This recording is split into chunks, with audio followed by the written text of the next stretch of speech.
Varahi silver jewellery ఇప్పుడు మన Varahi silks KPHB store first floor లో 28 March hero Teja Sajja heroine Meenakshi Chaudhary చేతుల మీదుగా గ్రాండ్ ఓపెనింగ్ జరగబోతుంది. 1967లో కాంగ్రెస్ ని ఓడించి అధికారాన్ని కైవసం చేసుకుంది డిఎంకే. వరుసగా రెండోసారి అధికార పీఠం ఎక్కలేదు. ఇప్పటి వరకు కూడా అవకాశం రాలేదు డిఎంకేకి.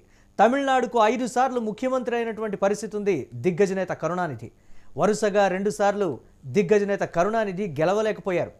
కరుణానిధి తనయుడు ఎంకే స్టాలిన్ రెండోసారి గెలిచి చరిత్రను తిరగరాస్తారా అంటూ కూడా తమిళనాడు రాజకీయాల్లో జోరుగా చర్చ జరుగుతోంది. అన్నాదురై అకాల మరణం తర్వాత డిఎంకే పగ్గాలు చేపట్టారు కరుణానిధి.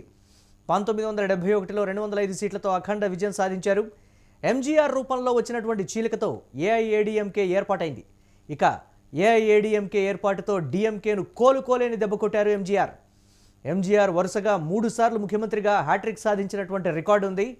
ప్రజలు ఒకసారి డిఎంకేకి అవకాశం ఇస్తే మరుసటిసారి అన్నా డిఎంకేకి అవకాశం ఇచ్చేటువంటి ఆనవాయితీ ఉంది. 2 సార్లు వరుసగా గెలిచి చరిత్ర సృష్టించారు జయలలిత. ద్రవిడ మోడల్ ద్వారా మాస్టర్ ప్లాన్ వేశారు స్టాలిన్. మహిళల ఓట్ బ్యాంక్ స్టాలిన్ కొల్లగొట్టేటువంటి అవకాశం ఉందని తమిళ రాజకీయాలు చెప్తున్నాయి. డిఎంకే గెలిచే అవకాశం ఉందంటూ కూడా సర్వేలు కూడా తెగేసి చెప్తున్నాయి. దీనిపై మరిన్ని అప్డేట్స్ మా కరెస్పాండెంట్ కిరణ్ అందిస్తారు. కిరణ్, ఏ విధంగా చూడాలి? ఎంకే స్టాలిన్ మళ్ళీ గెలిచి తన తండ్రి సాధించలేనిది స్టాలిన్ సాధిస్తారా?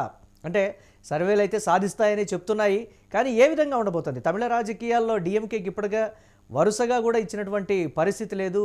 జయలలిత గెలవడం, అలాగే ఒకళ్ళ తర్వాత ఒకళ్ళకి వాయిదాల పద్ధతిలో వారు పట్టం కట్టేటువంటి పరిస్థితి ఉంటుంది. ఏంటి ఈసారి దాన్ని తిరగరాసేటువంటి ఛాన్సెస్ ఉన్నాయంటారా? మురళి, దేశవ్యాప్తంగా 5 రాష్ట్రాల్లో ఎన్నికలు జరుగుతూ ఉన్నా కూడా ఎన్నికలంతా కేంద్రీకృతమైంది కేవలం 2 రాష్ట్రాలపైనే. ఒకటి తమిళనాడు, 2 వెస్ట్ బెంగాల్. ఈ 2 రాష్ట్రాల ఎన్నికలపైనే దేశ ప్రజలందరూ ఆసక్తిగా ఎదురు చూస్తున్నారు. మరీ ముఖ్యంగా తమిళనాడు ఎన్నికలపై దేశవ్యాప్తంగా ఏం జరుగుతుందో అంటూ ఒక చర్చ నడుస్తుంది. ఎందుకంటే వరుసగా 2 సార్లు ఇప్పటి వరకు డిఎంకే అధికారంలోకి రాలేదు. కరుణానిధి తన జీవిత కాలంలో 5 సార్లు ముఖ్యమంత్రి అయినప్పటికీ కూడా రెండవసారి ఎప్పుడు అధికార పీఠాన్ని సాధించింది లేదు. అయితే ఇప్పుడు ఉన్న తమిళనాడు రాజకీయాలను ఒక్కసారి మనం గమనిస్తే ప్రస్తుతం ఉన్న అన్నా డిఎంకేలో ఉన్న లుకలుకలు, అన్నా డిఎంకే నుంచి కీలక నేతలందరూ పార్టీ మారడం, అధికార హోదాలో ఉన్న స్టాలిన్ అత్యంత బలంగా కనపడడం, మరోపక్క స్టాలిన్ కూటమిలో 26 పార్టీలు ఉండడం, అటు అన్నాడీఎంకే కూటమిలో కేవలం 5 నుంచి 6 పార్టీలు ఉండడం, ఈ అంశాలను ఒక్కసారి మనం పరిశీలిస్తే అన్నాడీఎంకే కూటమి అత్యంత బలహీనంగా ఉంది అంటూ ఒక రాజకీయ ప్రచారం నడుస్తుంది. మరోపక్క దూకుడు, స్టాలిన్ నేరుగా ఎన్నికల్లో దూకుడుగా వ్యవహరిస్తున్నారు. మరోపక్క మహిళల ఓటు బ్యాంకు తనకు అండగా ఉంటుందంటూ స్టాలిన్ నమ్ముతున్నారు. ఏకంగా 1,30,00,000 మంది మహిళల అకౌంట్ లో నేరుగా 5,000 జమ చేయడంతో ఇది ఒక గేమ్ చేంజర్ అవుతుందంటూ తమిళనాడులో ప్రచారం నడుస్తుంది. మరోపక్క అన్నాడీఎంకే కూటమిలో బీజేపీ ఉన్నప్పటికీ బీజేపీ ఆశించిన స్థాయిలో సీట్లు సాధించే అవకాశం లేదు. మరోపక్క ద్రవిడ మోడల్ ని నమ్ముకున్నారు స్టాలిన్. మరోపక్క బీజేపీ ద్రవిడ మోడల్ వాదానికి హిందీని కూడా తమిళనాడులో ప్రోహించడం, హిందీని వ్యతిరేకించడం కూడా అన్నాడీఎంకేకి అటు బీజేపీకి ఈ గట్టి దెబ్బ తగిలే అవకాశాలు ఉన్నాయి. తమిళ ప్రజలకు హిందీకి అత్యంత దూరంగా ఉంటారు. హిందీని బలవంతంగా మోడీ, అమిత్ షా రుద్దాలని ప్రయత్నం చేశారంటూ ఇప్పటికే స్టాలిన్ మరోవైపు ఆరోపణలు గుర్తిస్తున్నాం. ఒక్కసారి మనం అన్నాడీఎంకే డిఎంకే అధికారం ఎలా పంచుకున్నారనే అంశం మనం ఒకసారి గమనిస్తే నేరుగా ఏదైతే 1989 తర్వాత 1989 ఎన్నికల తర్వాత ఒకసారి డిఎంకే గెలిస్తే మరొకసారి అన్నా డిఎంకే గెలిచిన నేపథ్యం ఉంది. అయితే ఇక్కడ ప్రధానంగా జయలలిత 2006, 2011 2 సార్లు జయలలిత ముఖ్యమంత్రి అయిన నేపథ్యం ఉంది. అయితే 1989 తర్వాత కూడా ఏదైతే జయలలిత ఏదైతే ఎంజీఆర్ మరణం తర్వాత కూడా ఏదైతే కరుణానిధి రెండోసారి ముఖ్యమంత్రి అయిన పరిస్థితి లేదు. మొత్తం మనం 50 ఏళ్ల చరిత్రను ఒకసారి మనం గమనిస్తే ఇప్పటి వరకు ఎంజీఆర్ ఏదైతే డిఎంకే నుంచి చీలి అన్నాడీఎంకే ఏర్పాటైంది. అన్నాడీఎంకే ఏర్పాటైన తర్వాత వరుసగా 3 సార్లు ఎంజీఆర్ ముఖ్యమంత్రి అయ్యారు. తర్వాత మారిన రాజకీయ పరిణామాల నేపథ్యంలో జయలలిత కూడా 2006, 2011 2 సార్లు ముఖ్యమంత్రి అయిన నేపథ్యం ఉంది. అయితే ఈ 50 ఏళ్ల చరిత్రలో ఇప్పుడు కూడా కరుణానిధి 5 సార్లు ముఖ్యమంత్రి అయినప్పటికీ కూడా రెండోసారి గెలిచిన నేపథ్యం లేదు. ప్రస్తుతం దేశవ్యాప్తంగా జరుగుతున్న చర్చ, తమిళనాడులో జరుగుతున్న చర్చ, రెండోసారి స్టాలిన్ అధికారం లేకొచ్చి తండ్రి కళను నెరవేరుస్తారా, 50 ఏళ్ల చరిత్రను తిరగరాస్తారా, డిఎంకే గండాన్ని, వరుస గండాన్ని, డిఎంకే గండాన్ని స్టాలిన్ అధిగమిస్తారా అంటూ ఒక చర్చ తమిళనాడులో జరుగుతుంది. ప్రస్తుతం ఉన్న అంచనాలు కానీ, ఇప్పుడు వచ్చిన పార్టీలు కానీ, నేరుగా టీవీకి అధినేత విజయ్ పార్టీ పెట్టడం, మరోపక్క కూటమిలో 26 పార్టీలు డిఎంకే కూటమిలో ఉండడం, అన్నాడీఎంకే కూటమిలో అతి తక్కువ ఉండడం, మరోపక్క ఏదైతే విజయ్ కొత్త ఓటర్లు కానీ లేదా మహిళలు కానీ విజయ్ వైపు మొగ్గు చూపినా నేరుగా ప్రభుత్వ వ్యతిరేకత ఓట్లు విజయ్ వైపు టర్న్ అయితే డిఎంకే గెలుస్తుందంటే ఇప్పటికే పలు సర్వేలు అంచనాలు వేస్తున్నాయి. మరో సర్వేలు, కొన్ని సర్వేలు మనం గమనించినప్పుడు డిఎంకే అధికారంలోకి వస్తుంది, మరోపక్క ప్రతిపక్షానికి విజయ్ పరిమితం అవుతారంటూ కొన్ని సర్వేలు చెప్తున్నాయి. ఇలా దేశవ్యాప్తంగా తమిళనాడు ఎన్నికల మీద అత్యంత ఆసక్తికరమైన చర్చ నడుస్తుంది మురళి.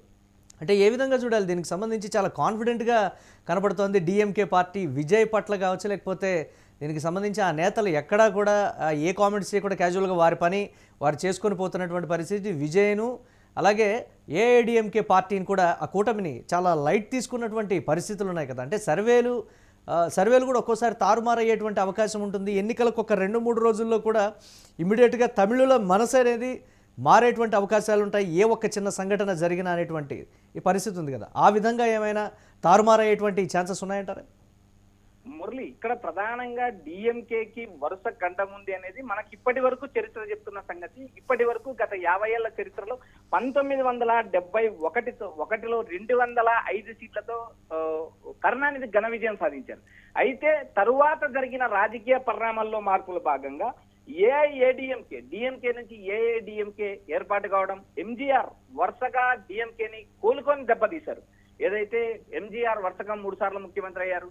తర్వాత జరిగిన రాజకీయ పరిణామాలన్నీ మనం ఇందాక చెప్పుకున్నాం. అయితే ఇప్పుడు ప్రధానంగా తన తండ్రి కోరికను స్టాలిన్ నెరవేరుస్తారా, మరోపక్క విజయ్ ఏ మేరకు విజయావకాశాలు దెబ్బ కొడతారు, మరోపక్క విజయ్ తమిళనాడులో ముఖ్యమంత్రి అవుతారంటూ ఎవరు కూడా చర్చించడం లేదు. విజయ్ ఏ మేరకు ఓట్లు చీలుస్తారు, ద్రవిడ మోడల్ నే నమ్ముకొని ఎన్నికల పోరాటంలో ఇప్పటికే స్టాలిన్ రంగంలోకి దిగారు. మరోపక్క సంక్షేమ పథకాలు ప్రకటిస్తున్నారు, మహిళల అకౌంట్ లో 5,000 జమ చేశారు, మరోపక్క స్కూటీలు కానీ ల్యాప్టాప్లు కానీ ఇలా వరుసగా మహిళల పైన వరాలు జల్లు కురిపిస్తున్నారు. అదేవిధంగా అన్నాడీఎంకే పురుషులకు కూడా ఉచిత బస్సు ప్రయాణం ప్రకటించింది, రైతులకు రుణమాఫీ ఇలా ఉన్న హామీలన్నిటినీ అన్ని పార్టీలు ప్రకటించారు.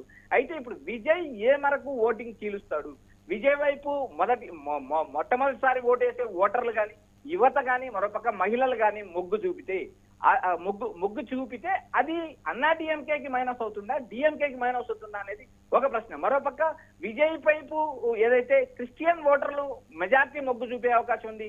అయితే ఇక్కడ విజయ్ చీల్చే ఓట్లు ఎటువైపు టర్న్ అవుతాయి, ఎవరిని దెబ్బతీస్తాయి అనే చర్చ తమిళనాడంతా ఒక చర్చ నడుస్తుంది. మరోపక్క విజయ్ అధికారంలోకి వస్తారంటూ ఇప్పటి వరకు ఏ సర్వే చెప్పలేదు. సర్వేలన్నీ ఇప్పటి వరకు అందిన సర్వేలు కూడా డిఎంకే గెలుస్తుంది, డిఎంకే చరిత్ర తిరగరాస్తుందంటూ ఒక అంచనాలు ఇస్తున్నాయి. అయితే 50 ఏళ్ల తన తండ్రి సుదీర్ఘ కళను ఈసారి స్టాలిన్ నెరవేరుస్తారా, 50 ఏళ్ల శాపాన్ని ఈ స్టాలిన్ అధిగమిస్తారా అంటూ ఒక రాజకీయ చర్చ నడుస్తుంది. ఇప్పటి వరకు అందిన సమాచారం ప్రకారంగానే అన్నాడీఎంకే కూటమిలో ఉన్న లుకలుకలు, అన్నాడీఎంకే నుంచి బయటికి వెళ్లి బహిష్కృత నేతలు పార్టీలు పెట్టడం, చాలా మంది నేతలు పార్టీలు వేయడం, పార్టీ వీడిన నేతలు అటు డిఎంకేలోను ఇటు విజయ్ పార్టీలో చేరడం కూడా అన్నాడీఎంకేలో కలవరేపిస్తుంది. నేరుగా అయితే అమ్మ శిష్యుడిగా పేరు పొందిన పన్నీర్ సెల్వం నేరుగా డిఎంకేలో చేరడం, ఇలా వరుస సంఘటనలన్నీ గమనించిన తర్వాత ఇప్పటికున్న కూటమిలో ఒక్కసారి మనం గమనించినప్పుడు అన్నాడీఎంకే కూటమిలో కేవలం 5 నుంచి 6 పార్టీలే ఉన్నాయి.